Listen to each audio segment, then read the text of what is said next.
amazing. They look like you should be able to find them in a lot of the bigger, more expensive department stores. I love this shrug. This shrug is by far my favorite accessory with this clothing line. This shrug allows me to wear it short and sexy or long and a little bit more flirty and flowy. So the transformation just happens just very uniquely by flipping the garment upside down. So if I remove my arms, flip the garment upside down, losing that scarf and collared effect, but again, taking that scarf and transforming it to the lower half, making it long and sleek. Super simple.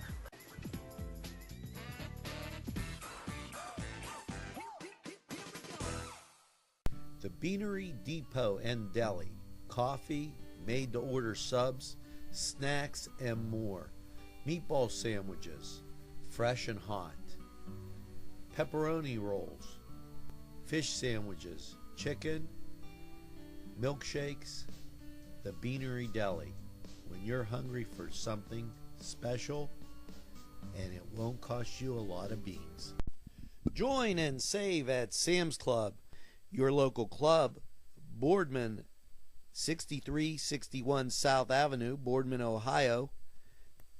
It's Sam's Club. Join and save. Hi friends, I'm Gary West, and whether you find Augustine's Pizza at your local grocery store or at their restaurant in Newcastle, the folks at Augustine's Pizza hope that their pizza is always your first choice for any and all occasions.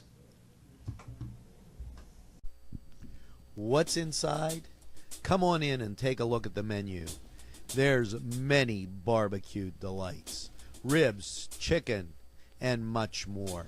Salads of every kind, sides that'll tempt your appetite.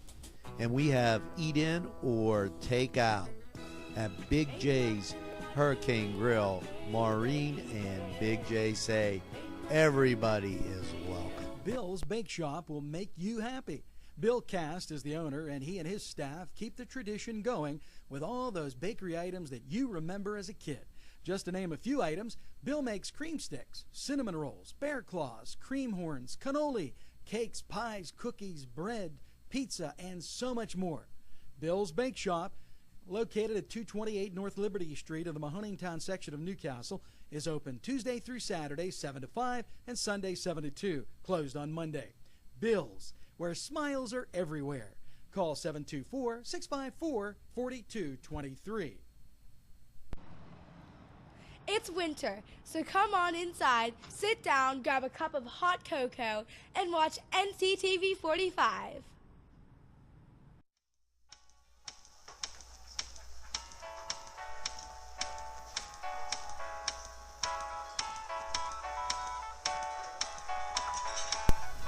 The Crane Room for your lunch and dinner rendezvous. You'll enjoy their pleasant atmosphere. The Crane Room takes pride in their wide variety menu. Appetizers, sandwiches, soups, salads, entrees, pasta, and the best burgers in town. Newcastle's best selection of domestic, import, and craft beers from around the world, and the Crane Room features a 35-tap draft system. Ask about their daily specials that will please you every time. The Crane Room is located at 3009 Wilmington Road in Neshannock Township. Call 724-656-1553.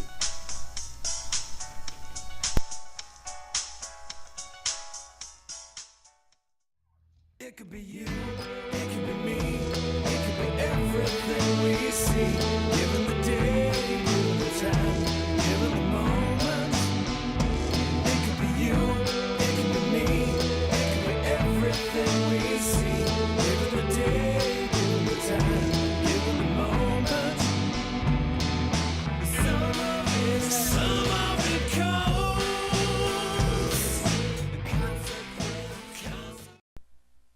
The Globe Leader, your hometown newspaper since 1880. Go to nwglobe.com to read fascinating articles.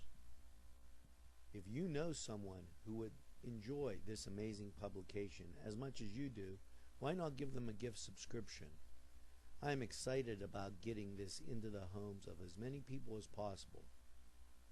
Please send their email address and we'll do the rest. Call 946 8098. That's the Globe Leader, your hometown newspaper since 1880. All in a nutshell, 102 and 117 North Mercer Street in Newcastle. Visit Keith and Margot Jackson for that new look. The latest in women's and men's clothing. Treat yourself today. You'll be glad you did. Joshua Sun Rehabilitation Center. From the moment you arrive, you know that you're in the right place. Dr. John Wrightson listens first. He pays attention to detail and then makes the determination. Joshua Sun Rehabilitation. We make the pain go away. Tuscany Square Restaurant, 3470 Wilmington Road, where old world charm meets the modern conveniences of today. Spacious seating and amenities await. Fresh ingredients that make that just right pizza or entree. It's Tuscany Square for your next event. Stop and see us or give us a call at 724-654-0365. The Land of Oz, located next to Subway on Washington Street, features unique clothing for that special design, one of a kind. Also, accessories of every sort. Team logo and school logo. Also, jeans, tops. For that special look, it's the Land of Oz, located in downtown Newcastle next to Subway. Welcome to NCTV 45. This is Focus NC with host Matthew Geiger from the Washington Outsider, and I've been joined back by Larry Corvi from the New Visions Foundation, and he's here to give us some updates and have a little bit of conversation on what's been going on in the last few weeks. Yeah. Well, thanks for the invitation to come back, Matthew. It's always good to talk with you and give you an update as to what New Visions is doing. I guess we could start there. Okay. Yeah, very briefly. Well, we have 3 action teams, and I hope the community is familiar with them, but very briefly, I'll give you an update on what they're doing. We have a communications action team, and that is led by Joe Seminara. Joe's a local businessman. And okay. What business does he own? Pizza Joe's. Oh, okay. Pizza Joe's restaurant. And I heard they might be a sponsor of ours pretty soon. Well, there you go. It'd be a natural. Yeah. They make good pizza, too. Well, so. Joe does support the community in a lot of ways, and people don't realize some of the things that he does. He doesn't like a lot of publicity, for instance. He's probably going to be upset that I'm mentioning him today. Yeah. But no, he deserves a mention. He leads our communications action team. And again, communications is really working to get the positive news out about living in Newcastle, living in Lawrence County. And what they're going to focus on this year is helping maybe reinvigorate our stand-up campaign, our Stand Up for Newcastle campaign, which has been very popular over the years. Yeah, you see the signs in some of the stores, you go by and... Yes, and we have a Stand Up for Newcastle Facebook page, and it's very popular. Matter of fact, it outdraws our Stand Up for New Visions page, if you will. Okay. And almost, about 5 or 6 to 1 people turn to that first for what we're up to and what our events are. So we've been working real hard in that area to really maximize Stand Out. We think we've done some good in pushing the word out, but we can do much better in making a stronger campaign. So that's what they're going to be focusing on. Well, you mentioned the Stand Up for Newcastle is a little more popular. I think you'd rather have it be identified with the city than the actual organization, wouldn't you? Because it is their town, that they maybe feel a little connection. Right, and it's I think it's a way for us to continue, to carry on a conversation about what's going on in town, and it's if you will, it's us animated. And I mentioned maybe when we were on previously with Angelo that we put a post on that page about somebody being negative, for instance, about downtown. Yeah. And this was somebody who blurted out a very negative comment about downtown Newcastle during the Christmas parade in November. Okay. We put it on the stand-up page, and we had about 40 responses, all on the positive side, pointing out the good things about Newcastle and how it has an opportunity to come back. And that same, if you will, that same story on our Facebook page had about 1,100, hits to it. Oh, okay. So it was very popular. Yeah. So again, that's why we think stand-up needs to really be maximized. It's really a good way for us to keep the community in positive. Well, I know you had some other points you wanted to get to, but Yeah. while we're on the subject, I wanted to say, I go out in the community a lot. I try to talk to people out here in Shenango and the kind of the outlier areas of Newcastle. That sometimes I sometimes feel there's a broken identity. Like people see, oh, I'm from downtown, they're from Neshannock. Well, you're part of the same city. It's the same. It's the same city. Everyone's from Newcastle. It's just you're in a different municipality. But the thing I've noticed is there's a lot of people, when I talk to them, they'll even the most negative people, they'll say all these negative things. But we have this, and we have what it takes to be successful. We have what it takes to be a stronger community, have a stronger local economy. We just need to confront issues, and we need to deal with them, and we need to build something new. And so I find that all the time. It's like people are like, well, nothing's happened, they're negative. Then I say, well, and they're like, well, our town isn't that bad. We have this, we have challenges. So, sometimes I think there needs to be some leadership, and this Stand Up for Newcastle is a way of bringing out that kind of constructive. And of course, NCTV 45 was created to be more constructive, right? To but not only a positive spin, but also have a conversation. This is positive, and then we're trying to face issues. These are serious issues; they need overcome, and that's kind of what we've been doing. And that's why we're working with New Visions, because we have the same mission. Right. So, and Stand Up for Newcastle, that's a chance. You can come on our site, you can come on New Vision site, you can come on their Stand Up for Newcastle Facebook, and you can have part of this constructive conversation. And sometimes that's what it takes to get the ball moving on other things. Right. Yeah. Yeah. The point I would add, Matthew, is even though we have, I would say, a lot of different places where people can live in a county, you can live in a township, you can live in a municipality. Yeah. People still say, when you ask them where they're from, they still say they're from the Newcastle. Yeah. I mean, and what happens is, and I think what has happened is, a lot of the people who do live in a township originally did live in the city. Maybe went to the city schools, Newcastle High, and eventually moved to the township.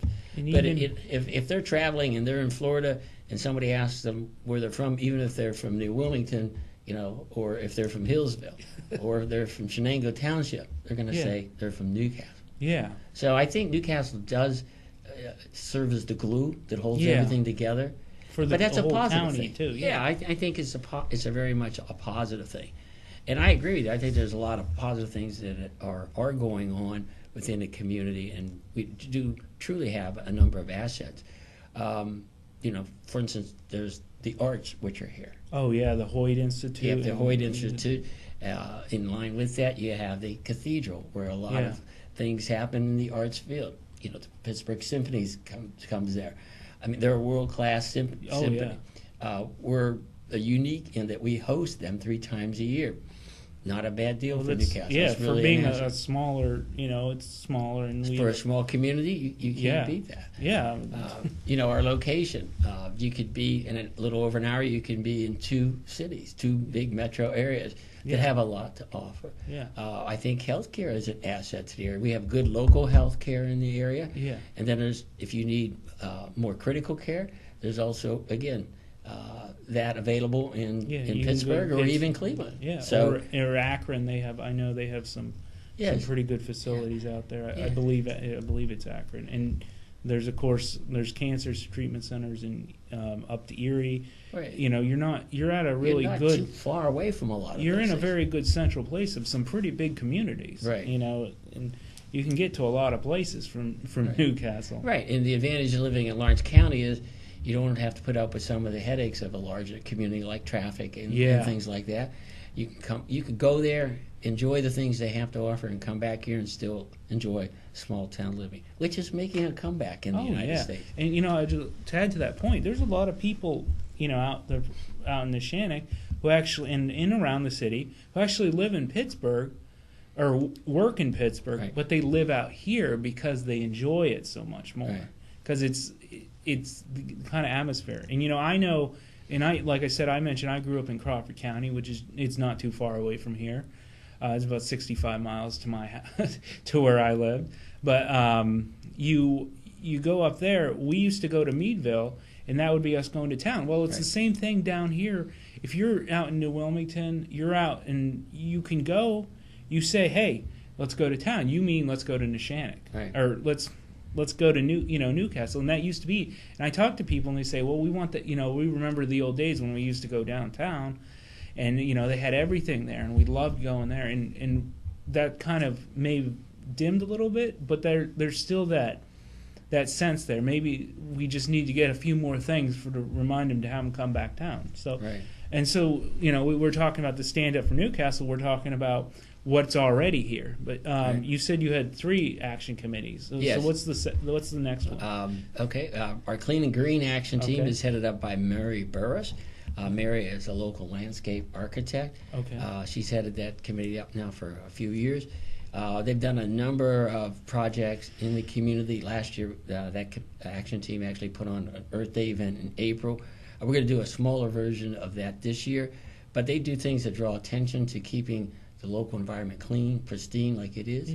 They've done a number of cleanups, including in the downtown area. They've worked on the Neshannock Trail, which starts at the bottom of Croton Ave and goes all the way up to the Paper Mill Bridge area. They cleaned that up last fall. Again, there's still a lot of work that needs to be done on that trail. There's going to be a project coming up this spring. So that's going to be one thing they are going to focus on this spring, is working on cleaning up that trail, because that trail will actually connect with what is planned downtown, and that is the Downtown Riverwalk. So that's an important part of connecting downtown to the neighborhoods in the city around the downtown. So that's one of the main things they'll be working on. The second thing that Clean and Green is going to be working on is a planting of annuals in the downtown area, and that's going to probably take place in late May, on a Saturday in May. And we'll have New Vision volunteers involved with that, but we'll also be asking for the community to participate. And the annual planning is designed to do 2 things. One, to help in the appearance of downtown, add to the beautification efforts that the city's already putting forward in the downtown area, and 2, to serve as a way to get people involved in coming downtown. Again, it should build some traffic in the downtown that day. The goal is, at the end of that day on a Saturday, is for people to come through the downtown area in the evening the next day and notice all the flowers that'll be planted in the area. It's an idea actually that Youngstown does. They've been doing it for a number of years, and we're kind of borrowing it. We've been working with their group over there called Cityscape, and it's been very successful in accomplishing what they've been trying to do. Again, beautification with their downtown, bringing people downtown. And then the third action team is actually called our Destination Downtown Action Team. That's headed up by Carrie Goff. Carrie is with PNC Bank, and they've been working on a number of projects, particularly last year. 2014 was a kind of a breakout year for that group. We really built relationships with downtown merchants that year, built some relationships with the property owners, although we got a little bit of work to do with the property owners. But particularly with the merchants, we had a number of merchants regularly attend those monthly meetings, and by the end of the year, they were actually getting involved in leading projects and events that would, again, stimulate traffic in the downtown area. So it was very successful a year for us in 2014 with Destination Downtown. We're just going to try to build on what the momentum has started in 2014 and 2015 with probably a few more events planned by the merchants downtown. And then 2, we're also looking to partnered that group with the Downtown Business Association. Okay. The Downtown Business Association, or the DBA, is part of the Chamber of Commerce. Chamber of Commerce has been around for well over 100 years or more, and it would make sense for us to do that so we don't duplicate efforts, meaning the destination downtown is not duplicating what the DBA is doing. Yeah. And then, two, if we could add some strength to the DBA and their efforts, that would be terrific, because Newcastle needs a strong DBA, a strong Downtown Business Association backed by the Chamber of Commerce. So it's we got a pretty full plate for 2015, but again, I think we did see momentum in 2014 with the things we were trying to do, trying to build primarily foot traffic downtown, work on beautification downtown, get more people to come downtown, and all that started to happen a little bit more last year. And going back to the extending the Neshannock trails into the Riverwalk, I mean, you know, they're always, you know, part of healthcare in this area and everywhere. They're mentioning get out, exercise more, you know. Well, you know, if you have a bike or you know, you can come through downtown. Right. It's a very beautiful spot. We were just down there a couple weeks ago at the Two Rivers Coffee Shop with a small concert, which they're hoping to have, again, one of the destinations this summer, a kind of a concert venue in the old Warner Brothers Theater. Very historic, beautiful building, beautifully being restored, and but you know, so there's, and that's a very, you know, I one of the perceptions I had of that downtown when I mentioned come down for this concert was that, oh, it's ugly down there and we're gonna get mugged. I went down there, and mind you, this is a building where lawyers and dentists work. Right. People with money, people with really, really nice cars. There's a very nice parking space across the road. There's a very nice bridge that the county just, I think people probably recall having to drive around the construction. Mill Street Bridge, right? Yes.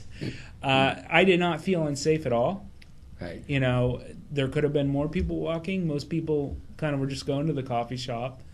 So, you know, I think there's maybe some lingering perception of downtown from some events that have taken place in the past, some crime-oriented things.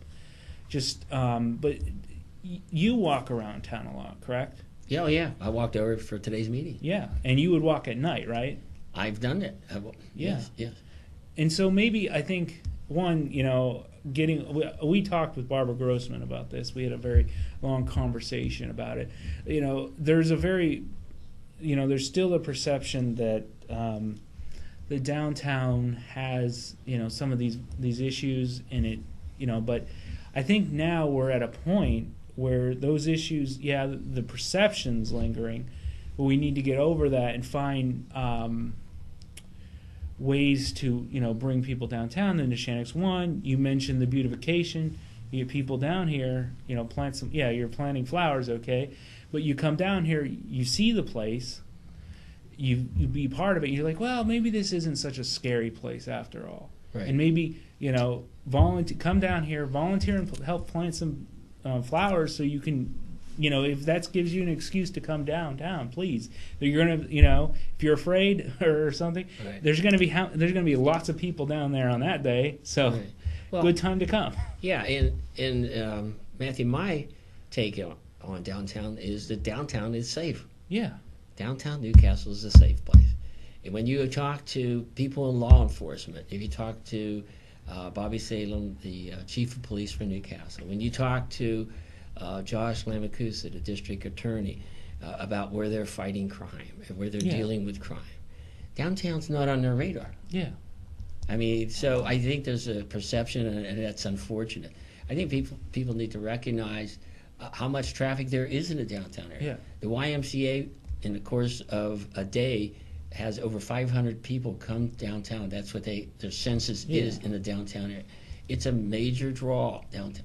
People are coming to the Y.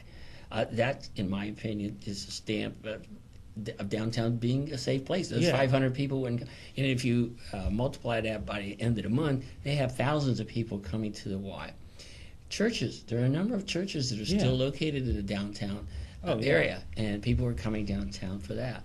The American Legion is located downtown with an important post. They have twice a week bingos, and they have 300 or 400 people coming to that, also downtown. Yeah. So people are coming here, and I question those who would say that it's not a safe place.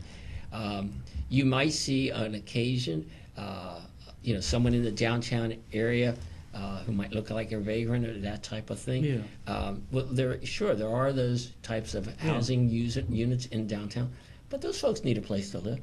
Yeah, and they're reasonable. Just because someone's poor or doesn't have a job doesn't mean they're trying to rob you, right? Exactly right. Exactly. And I know there's people who feel that way. There was an incident in, I believe it was Mill Creek, where they were going to put a low-income housing unit in. It's more of a suburb area, and people were like, "Oh, they're going to steal from us. They're going to do this. They're going to do that." Well, some people are, but you know what? There's people with affluent people. People are always accusing Wall Street of stealing. Right. There are people of every socioeconomic class that are going to rob you, that are going to treat you badly, that are going to do something wrong. It's not their economic, it's their character, and character is largely reflexive of a community. Right. And when you're a fragmented community, you're not being part of the community.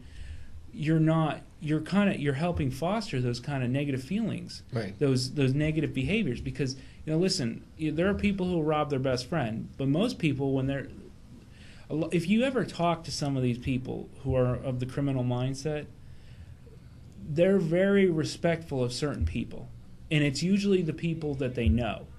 Other people who are distant from them, the more distance they think they view them, they kind of make up excuses in their minds. Oh, they're terrible people. They deserve to be robbed.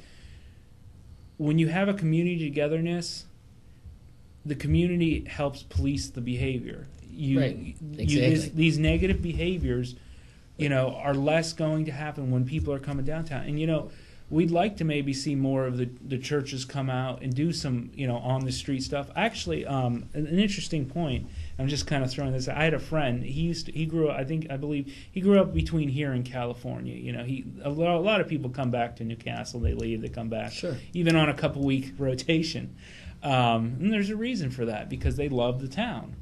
I mean, there's people who could be living in Hawaii right now who still live in Newcastle. They like to go on vacation, but they still live in Newcastle. Well, in California, he went to this event, and what basically they did was they shut down some of their streets from traffic. They blocked them off, and they invited artists, DJs, anyone who wanted to come be part of this to play. And they had like he mentioned there's artists selling their artwork. They're not hassling anyone. There's people playing instruments.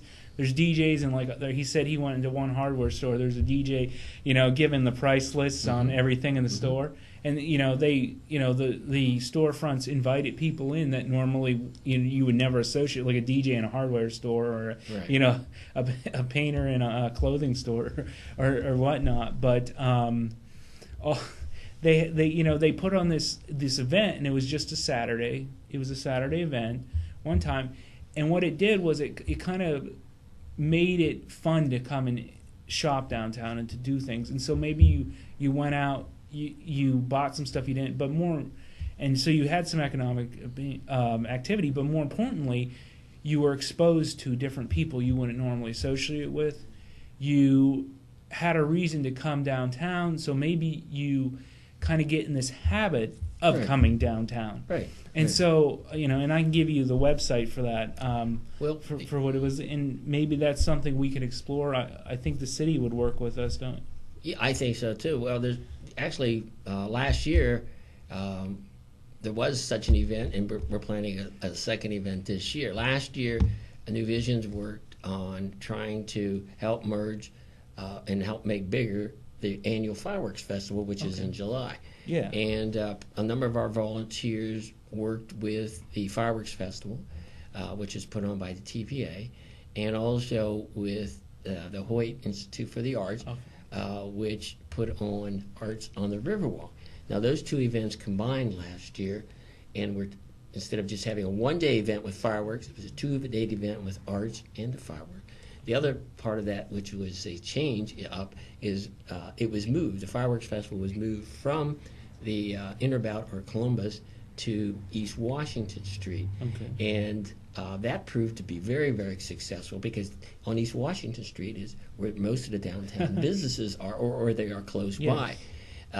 Businesses that day reported like record sales, from the pizza shops to the small little boutiques. Everybody saw a lot of traffic in the downtown area on that Saturday and even on the Friday before when the arts kicked off the event.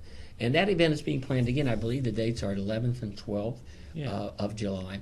But coming back to your point, there was the annual estimate for the fireworks festival is that it draws about 10,000 people. Yeah. So you had about that kind of crowd in the downtown area, which comes back to your point of you get more people downtown, safety improves, everything improves. And again, from what I recall, there weren't any incidents in the downtown area for those who came, and people lingered late into the downtown after the fireworks went off, enjoying way past 10 o'clock company on a Saturday evening. Yeah, it was just a very nice festival where the community got together in downtown Newcastle. And downtown Newcastle offers what the townships can't and don't offer. In the Shanty Township, the commercial district, if you will, is about 3.5 miles long on a strip. There's no sense of community. You have to drive it all from one end to the other. Same thing with Shenango Township. And again, I'm not disparaging the townships. I live in a township. A lot of people do. But downtown Newcastle is unique in that it offers a small, confined space where people can gather and have events like that. We couldn't do the fireworks festival out in the township. No, because couldn't do the arts festival because it's not a central place. The other thing I would add is, people ask us, why are you so concerned on and focusing on downtown? Well, again, it's been proven that successful, attractive downtowns can serve as a magnet for economic development. Companies want to locate their corporations, their jobs, their families that come with them, and communities that have an attractive downtown. And there are all kinds of success stories around the United States that if you can bring back your downtown, it can serve as an engine to drive economic development, not only in Newcastle, but throughout Lawrence County. The city actually had outside consultants do a 2005 the comprehensive plan, and that plan says that to turn around Lawrence County, you start with Newcastle. It all hinges on Newcastle, and it hinges on downtown Newcastle. Well, I think that makes sense because, you go to the population center where the densest amount of population is, and you say, hey, you always start something from the inside out. Yes. You can't, as it is, we see sprawl right now. We're seeing, and this is something I've raised about Jefferson Street, which is part of 18. It transitions its names a bunch of times, maybe too much to keep track of. I don't. Just as Highland here does. Highland. Well, this is Mill Street now, but we're down here in Mill Street. But and that goes up to the old Mercer Road, and then so on. But when we talk about that, we do see this. That is more of a shopping strip, and you can't hold events in there because the traffic, people would get hit by cars. I mean, let's face it. You drive around that. One of the things I've noticed though, and is that you just had the Preston Auto Group. They just expanded a new building beside the Sheets out there by Mitchell Road. And then you've also had Dallas Hartman and some other groups sprawling out towards the outer area of New Wilmington, back towards the cheese factory, if anyone knows that area. But one of the questions I've had is about, because there is so much traffic on 18, and a lot of people are going up to Walmart. We're looking at extending down into Jefferson Street. How can we get maybe some of that shopping strip down into Jefferson Street? Because there's a lot of shops there. There's a lot of real estate, and some of them are empty. And we're hoping. And one of the concepts we've been exploring with Barbara Grossman was the marketplace concept, and a marketplace idea where craftsmen could come together, You could maybe watch them make their products. They make the products in the shop is what I think she's thinking. She's thinking both artesian. I'm thinking something along the lines like I've talked about beer making, because people just dole out cash left and right at one of those beer shops. But and it's not about the drinking; it's about the craftsman aspect of it. But these kinds of development we're looking at. I understand that you're working with Barbara on the marketplace. Yes. Again, she's part of our communications action team. Okay. And we doing everything we can possibly do to help further her idea. Yeah. And for instance, we're trying to connect now with a couple of the landlords in the downtown area and see if they have an interest in possibly working with us to help Barbara put up what she's talking of doing and trying to organize. Yeah. That again, what that would do is it would bring people downtown. It would bring foot traffic. Coming back to your point, how do we get more businesses to locate in the downtown area? Well, one of the key things that I think needs to be done is increase the foot traffic. Yeah. If you could increase the foot traffic, the businesses who are here would first of all start to survive and thrive, and then again you might attract other businesses. So as long as we're still working on that, I think that's the good first term thing. The city with the Riverwalk plan, which is going to not only be a pathway around a number of the key streets where businesses are located, it will of course border the Neshannock Creek and eventually provide easy access to the Neshannock Creek for different events. Could be fishing, could be kayaking, those type of things. So again, those type of things will start to draw more people downtown. Yeah. It's going to take a little bit of time before you see hundreds of businesses in the downtown area. Which, back to the way it was. But, if you could, in my mind, my vision of downtown Newcastle in 10 years would be you would have the Riverwalk developed. Yeah. You would have access to the Neshannock Creek in a very friendly way. You might have a little bit more water and somehow added to the creek so some more events could happen there. You would have a more, if you will, useful outdoor market that, for instance, the farmers market and other events could take place in year-round. The farmers market in the summer, you might have an ice skating rink in the winter. Yeah. Those type of things. You would have more arts in the downtown area in some way, more artist studios, for instance. A number of communities, for instance, Oil City has been successful in putting artists in some of their vacant stores, working with them on a favorable rent situation. And all of a sudden, you have artists bringing people to downtown. So I think all those components, if we could start to set the base for those things to happen, those things start to happen, downtown is going to flourish. And I think, too, there are some critical issues that, have to be addressed.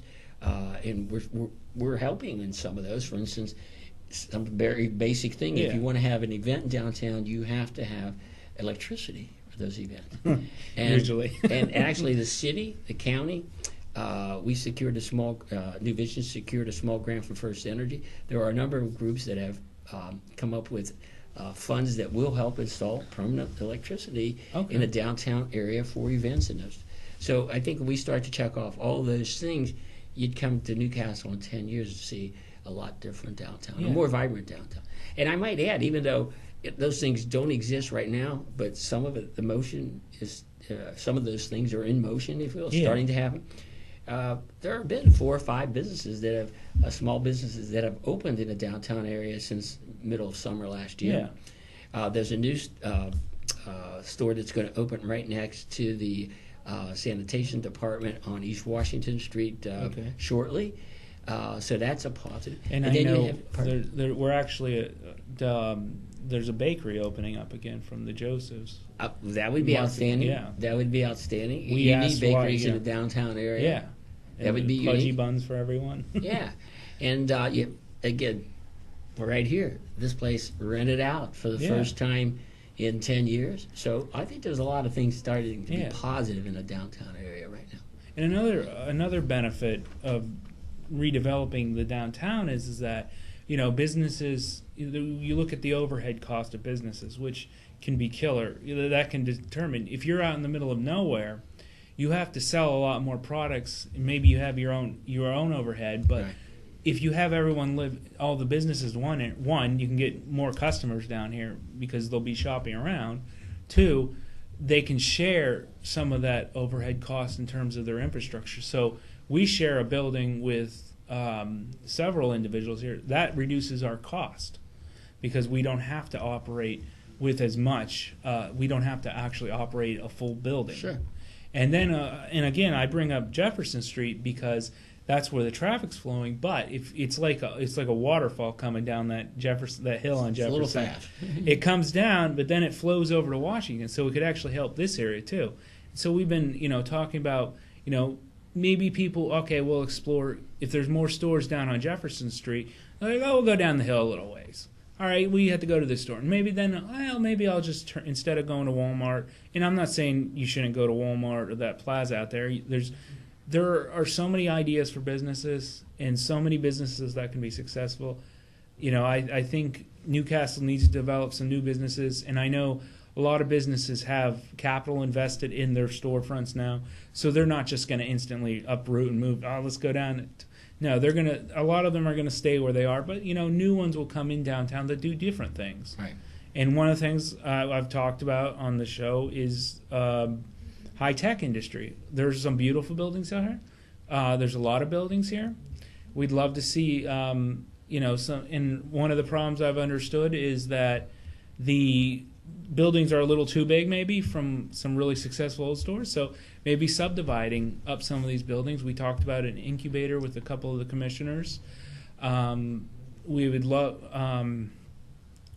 to try to build up something like that as well. And I don't know if New Visions would be able to be part of that. Just kind of get an incubator of high-tech industry in here. We've been speaking with Comcast about, if there are any issues with the internet connectivity, if I could speak. We've been speaking with them to try and get it, maybe give them more of a reason to come downtown. Right. And so, and I've called this area around East Washington Street and Mill Street kind of the professional services, which clearly need businesses. Like we have Main Street, the clothing store here. Yeah, and by the way, thank you for this jacket. That he's a very. We were just in there, and he's a very friendly fellow. He's, he sits there. He has a shop right down in the district, and if you're a professional, you need to go get a nice suit or something, or you need a rental. He's right there. And and that was one of the issues I wanted to bring up with is there's a lot of people who maybe live in Newcastle or who work in Newcastle, but they don't live in Newcastle. And there's a lot of professionals, and they don't shop, they don't do stuff. Your organization's trying to maybe make things more appealing. Do you see maybe I don't know, maybe an input way we could sell it more to, hey, you're up here in your office, when the day's done, come down, maybe you eat dinner, but why don't you come in on the weekend and see what we have to offer? Well, we have two things that kind of work along the lines you just mentioned, Matthew. Yeah. One is an idea that the DBA's actually put forward, and we're going to work with them on it. New Visions does sponsor 6 summer concerts. They're in the evening at the Riverplex Park on Friday nights. Now, by time the concerts kick off around 6 o'clock or so, most of the workers are gone. But the DVA has come up with an idea of having lunchtime if you will, concerts in the downtown area during the warmer months. And we're gonna work with them, and we'll have our group help with our volunteers, help the DBA conduct those. Those type of things would draw, hopefully, people who are workers, employees in the businesses, out from their offices during the lunch hour, and they would become, hopefully, a little bit more familiar with businesses in the downtown area. So I think that's one way to attack that. The second thing that we've been talking about, and probably going to move on, is more than just talk, and We are trying to work with groups like the YMCA, like the Newcastle Public Library, to bring hundreds of people into the downtown area. And we're talking about getting the message out from the downtown businesses to those people who come to the library, to the YMCA. And again, it's a way to introduce themselves to all that traffic. Yeah. So again, we haven't fully defined how that process is going to work. We've talked to the Y. The Y is open to the idea. Yeah. We've got to yet get with the library and talk Yeah. with them. But if we could do those type of event, if you will, low budget marketing events for the downtown merchants or with the downtown merchants, all those folks would be exposed to the type of businesses. And I just want to say, if you live in Newcastle and you work in Newcastle, invite your coworkers. Bring a friend. Put some peer pressure on them to say, hey, you know, you're making money in town. Why don't you spend a little too? And have some enjoyment. Yeah, and be part of the community. Live as part of the community. Right.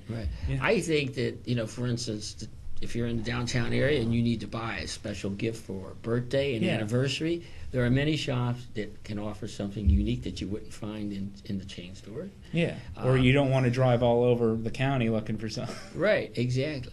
I think for major holidays like Christmas, if folks would just put on the radar to shop in downtown Newcastle and buy one gift from the downtown area, it would help immensely the downtown traffic. It would help the downtown merchants. And again, it's helping the downtown merchants, but it's also helping you have a unique gift. Yeah. And in the summer, of course, you mentioned the farmers market. We'll be speaking with the organizer of the farmer market soon. And, you know, one of the issues I identified in our first episode was, why did Joseph's leave downtown? Well, that, you know, there's no like full grocery store. There's little places you can get food and there's restaurants, but there's no like actual grocery store, big grocery store. You can get a few things. So that farmer market's a real chance that maybe if you get off work, maybe you're downtown in the summer, and you know, we're talking about maybe making a permanent location too. We're going to be talking about that, see if maybe in the winter we could keep something going open. But that would be a great, you know, place for everyone to come down and get something, you know, to get some food that's been produced not too far away, fresher, you know, maybe even a higher quality than you would get in a store, and at a without that cost of having it shipped all over the world. Right, exactly. Produced very close by. Yeah, and you know, I know sometimes natural food isn't as pretty as the stuff that they sell in some of the stores, but you know what?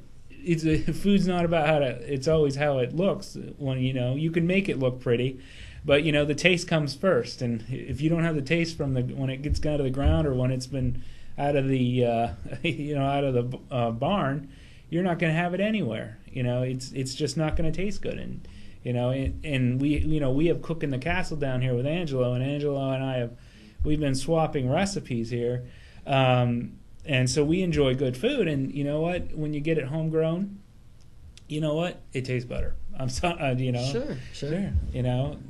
Just remember that homegrown tomato that you had, and put it on or a the sandwich, eggs. or put a little bit of salt and pepper on it. Yeah, you can't compare it to the store bought. No, and even even the store will tell you that. I've even had conversation with Walmart associates about that. Sure. I mean, they'll be honest, like you can't compare. We're here to offer that, but we can't compare.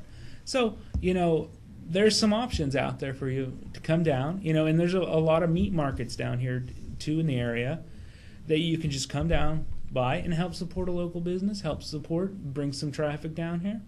There's plenty of presence, and like I said, you know, we're looking into this marketplace idea, maybe on Jefferson Street. We don't know, but you know, that would really bring, I think, a lot of traffic. It would help add to the community. And you know what? You walk out, and you know what? Start smiling, people. Say hi to people. You know, suddenly people see that you're not just, you care about each other, that you're part of a community, that you have this common interest, this common Newcastle identity. And so, you know, suddenly it's everyone's responsibility to help this be a better community. And so maybe some of the bad stuff that's going on, and admittedly, I know there's drug issues in actually the whole region, and that's a very unfortunate thing, a very sad thing. It destroys people's lives, it destroys communities. But again, you know, when you build up the community and take a responsibility for your community, whether you're at the low end or the high end of society, the economic ladder, you can help lessen that. And you say, Larry, you're someone, when you look at a person, you see a person. Not everyone sees that. Not everyone sees a person. Sometimes they see a bum, they see someone who's lazy. I hear a lot of time people saying, oh, people in these housing projects, they don't want to work. Well, I've heard this argument for so many people. Well, maybe they don't know how to work, and they can't work if they don't have a job. And not everyone's going to start a business. Not everyone's a businessman. Not everyone has the resources, and not everyone can. And again, a lot of businesses live in poverty. So this idea that you have to take a community responsibility, and I think New Visions is really taking the lead on that. Would you agree? I think that's what we're trying to do, is to get everybody on the same page, working together, to appreciate everybody, to appreciate the folks that you're mentioning that might be a little on the down and out side. Yeah. Well, sure. Again, we're trying to, in our mission, trying to make Lawrence County a more attractive place, a more desirable place to live. Yeah. So the end result would be that it would grow again.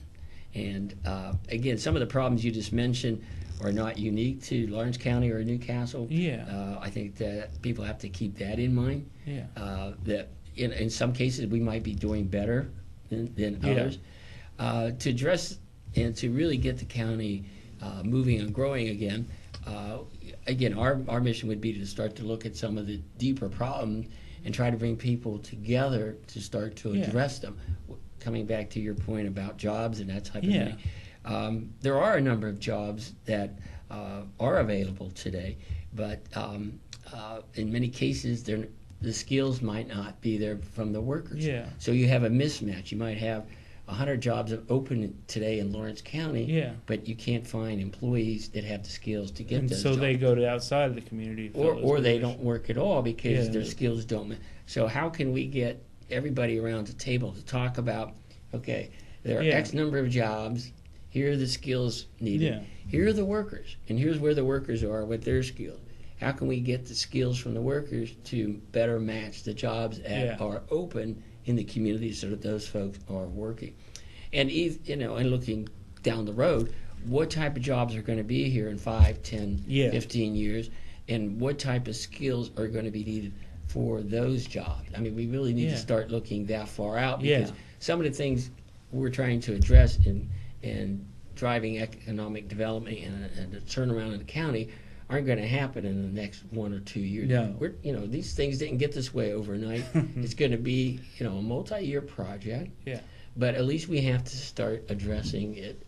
And hopefully what we're trying to do, what New Visions is encouraging, is a new way to address some of the critical issues. Yeah. We've called it collective impact. Okay. We called it system leadership, whereby you do get different groups, people affected by the problems, also working on the problems, rather than just a small group, for instance, focusing in on how to bring jobs here. Yeah. I mean, those problems are all, and again, those people who are working on this project and problem deserve a pat on the back, because it's a very difficult thing to do today.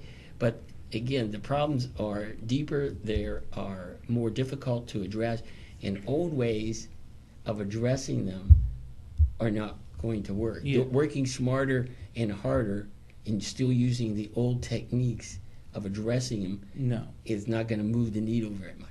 Again, what we're encouraging is a more collective group involved in addressing whether it's jobs or lack of jobs, whether it's crime in the community, whether it's domestic abuse in the community.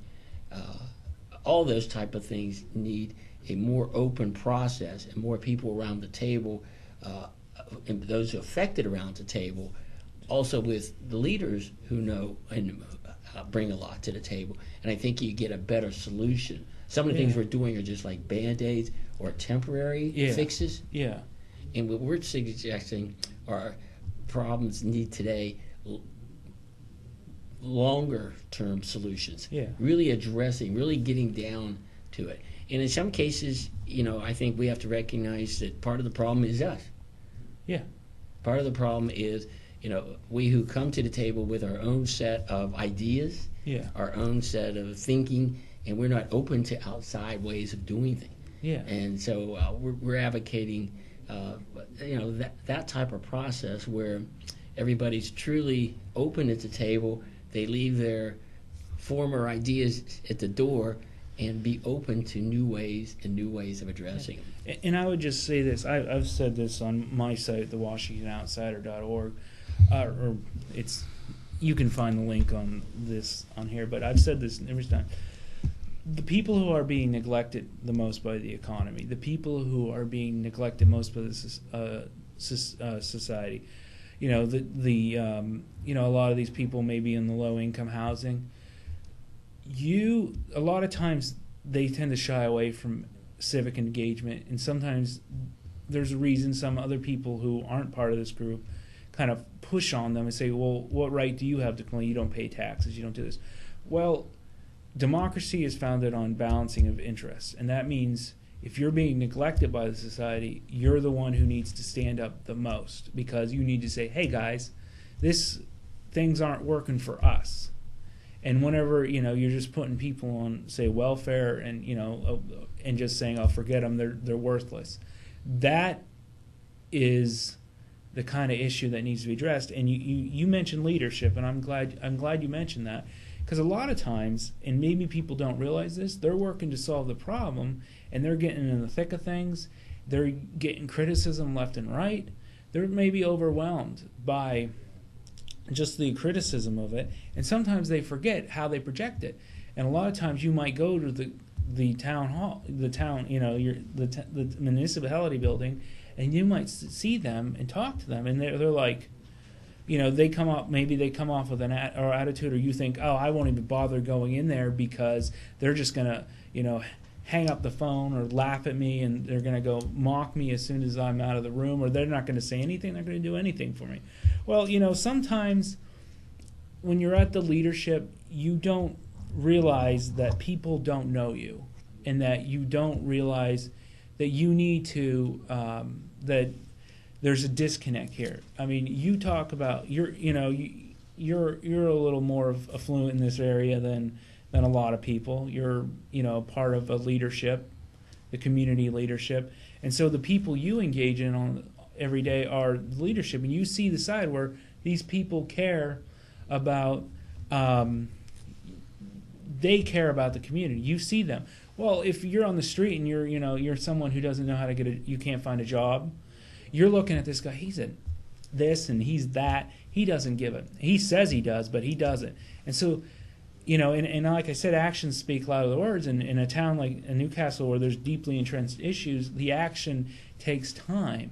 And so it seems as though maybe we need to find a way of being more engaging those groups together, so that they say, hey, I've had the commissioners on here. I ask them, do you care about the people? Do and they say, oh, local government's better because it's more responsive than federal government. You have more access to them. Well, maybe if you're downtown, some of these people, it's maybe their own fault because, they don't go in and talk, but, they also feel that, they go and talk to people, they're not going to end up having their voices heard. So it seems as though we do have a very serious social divide that needs to be kind of bridged. I mean, would you? I would agree with you, and I would suggest that on some of the issues that the serious critical issues facing the community, that we invite people that you're talking about, people I've mentioned who are affected by not having jobs, who are affected by the drug problem, who might be affected by domestic abuse, have them at the table and participating in the process of trying to come up with solutions. And maybe not just a couple of them, because like you said, they might feel intimidated. You have to have probably a number of people from the segments we're talking about involved and at the table so that they're comfortable, first of all. Yeah. I do think that there's a disconnect between the leadership and those who are dealing with some of the issues we're talking about. Who are living the issues. Exactly. So, how do we do that? I would suggest, just maybe being more open and having some open forums, some calm community conversations, invite people in over coffee. And again, Facebook, invite them in over coffee and start the process, start a dialogue. Yeah. And if you're communicating, I Maybe think we that's can the have a- first step. That's the first step, Yeah. to get those people to come forward and sit down with the leaders in the community. Yeah. That would be my thought. Oh, and maybe we can have a community meal or something. It's Community meal could be community coffee. I mean, Yeah, it's simple, in the cold weather or you something like just today. invite in everyone and nice buy warm them. day. Maybe we can get a grant for a coffee grant, and we can buy everyone in the town a cup of coffee. And Sure. And like I said, if you don't feel comfortable even being open in public, you're welcome to email us at NCTV45, and you can just put Focus NC on the header. If or you can email me. Angela will forward it to me. And you can get my email information through WashingtonOutsider.org. You can contact me, and I'll forward it to you. You can contact Larry. He's someone who does not disclose information. He's very professional. He understands that people don't want to be ridiculed, because sometimes I think in this community, and there's been a history of organized crime in this area, and there's kind of a view that there'll be social reprisal, that if you say something out of line with everyone, there's going to be consequences. And maybe even if people don't mean to do it, maybe they react in a combative way. And so the invitation's open. There are people who are listening, and there are people who can get the people who don't hear you, who can put it in there, make them be heard. So we invite anyone, whether from the low end of the economy, you're a business owner, or you're the richest guy in the world, you can talk, air your concerns with us. One thing I did want to mention, though, is we talk about the futures of the jobs and stuff. We have a good education in this area, but one of the issues, and we talked about the disconnect between skills and jobs. One of the issues in the education area is that education is maybe not enough, and so sometimes I think the employers also need to work within what available resources, labor they have. People have a lot of skills. Education teaches you a lot of things. A lot of those skills are never used. High school, college. People need broad-based skill, need to be dynamic learners. They need to have broad-based skill sets for the future jobs. They can't, and we kind of got, and I'm not knocking trade schools or anything, but a good school will teach you, or, a good trade school even, will teach you a broad skill base that you can adapt. And so employers, I think we need to kind of look at what people have to offer and work within the job description to do that, and do a little more training than it has. Anything you'd like to add to that, or? Well, I would, I guess. Okay. In my role last year as president of the Orange County Chamber of Commerce, we actually focused on education, public education, and what's going on. And we visited 7 or 8 of the school districts in the county to find out, first of all, what's working, what's not working, and how the business community could help. And my summary of the whole year would be probably made up of these points. Coming back to your point about trade schools, in this area, trade schools or that type of thing would help you find a job pretty quickly. Yeah, they're doing quite well. Lawrence County Career Technical Institute is they have a number of great programs out there. Everything from nursing to working in the oil field. And again, a lot of those jobs are coming online. When we were there, we heard from somebody speak to us about the fact that those jobs are growing rather fast here. Yeah. So I think those are good. We also found some of the more traditional schools, for instance, Mohawk School has kept a lot of their trades, and particularly in the ag area, and that's helping students find jobs. Those things are working well. Probably some of the areas of need, not uncommon that you might have heard this, but again, a little bit maybe less regulation of the education system. Everybody feels like they're teaching to the test and that type of thing.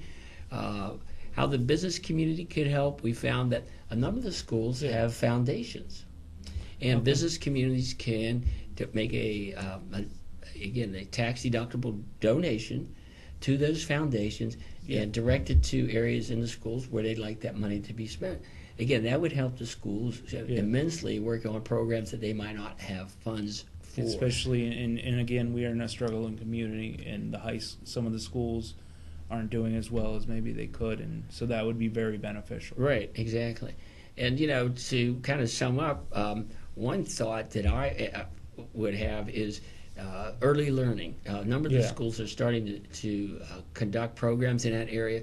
We visited Newcastle's Early Learning Center. Yeah. If you could reach kids when they're 3 and 4 years old, not too early.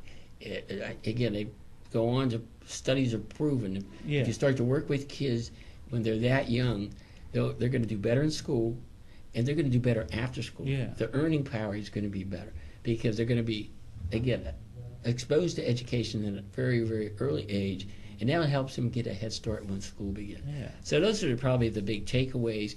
And I was encouraged by the end of the year that there are a number of good things going on. Yeah. Sure, there are critical issues, but I think those are probably the chief findings that we did find, Matt. One thing I would add, too, that we talked a lot about Newcastle. I think that there should be like a partnership between the city and the school districts on, how could we work together? Because, again, if you're going to get population to grow in the city, people locate and make decisions on how the schools are doing. And again, I think Newcastle's schools are probably doing better than they get credit for, and there needs to be ways to get that message out. Yeah. So that's kind of what I would say about what's going on in local education. It's definitely a key, I think, to helping the county start to grow again. We're going to have to go here, but just one more thing on, you look at gas industry, gas prices have gone, oil prices have gone down, and so some of those jobs are becoming shakier, and there hopefully will be a recovery in those that'll stabilize. But that goes to the dynamic thinking. Getting people with different skill sets is thinking of the future jobs, and so a lot of diversified education skills adds to that. And so there's, you never know what you're going to need, but that's why schools teach you stuff that you have no idea why they're teaching. Sure. This has been Focus NC on NCTV 45 with host Matthew Geiger from the Washington Outsider, and we were joined here by our guest Larry Corvi from the New Visions Foundation, and we had a very good talk, and I'm glad you could be here. Matthew, thank you again. Appreciate the invite. All right, thank you. It's Little Johnny's Pizza 2 in downtown Newcastle with a great variety menu that you will tell everybody about. Chris Quiera, the owner, is here with more information. Stop down and see us at Little Johnny's 2. We're located at 130 East Washington Street, or give us a call at 724-657-2210. Let's talk with Norm. We're with Norm Lutton. Norm, you're the owner of Crazy Car Restoration. Why don't you tell us a little bit about that? Well, it's a new company we're opening up. Originally, we was Lutton Auto Repair, and we're adding on a little bit.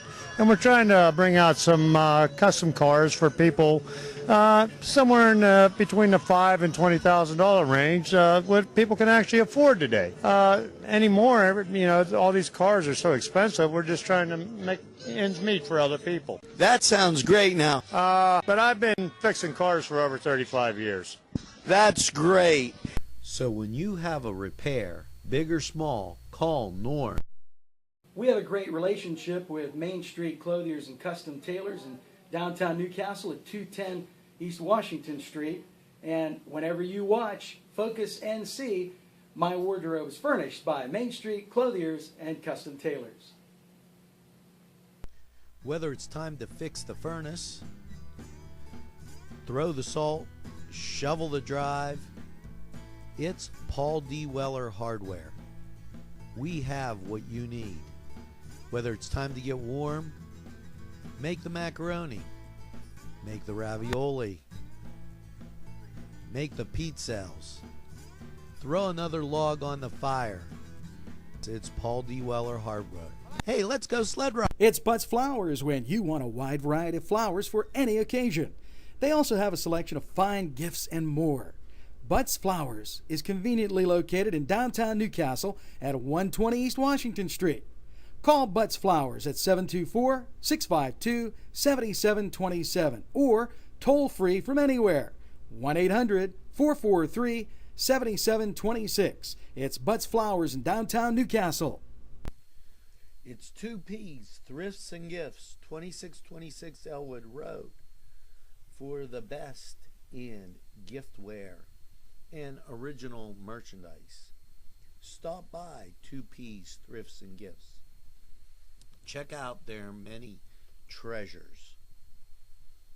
Gently worn clothing, original items, one of a kind, and also furniture. Something for everyone. Men's clothes, accessories for the house. It's 2Ps, Thrifts and Gifts, 2626 Elwood Road. Stop by. There's a treasure waiting for you. Whether it's a scheduled appointment or same-day service, DiCaprio Carpet Cleaning offers 24/7 service for commercial, industrial, and residential, as well as fire and water damage restoration. Using state-of-the-art technology, DiCaprio Carpet Cleaning experts are ready to professionally clean your carpet today. Call DiCaprio Carpet Cleaning for a free in-home estimate. Thank you for making us Lawrence and Mercer County's largest carpet cleaner. And remember, nobody gets your carpet cleaner. It's winter, so come on inside, grab a cup of hot cocoa, and sit down and watch NCTV 45.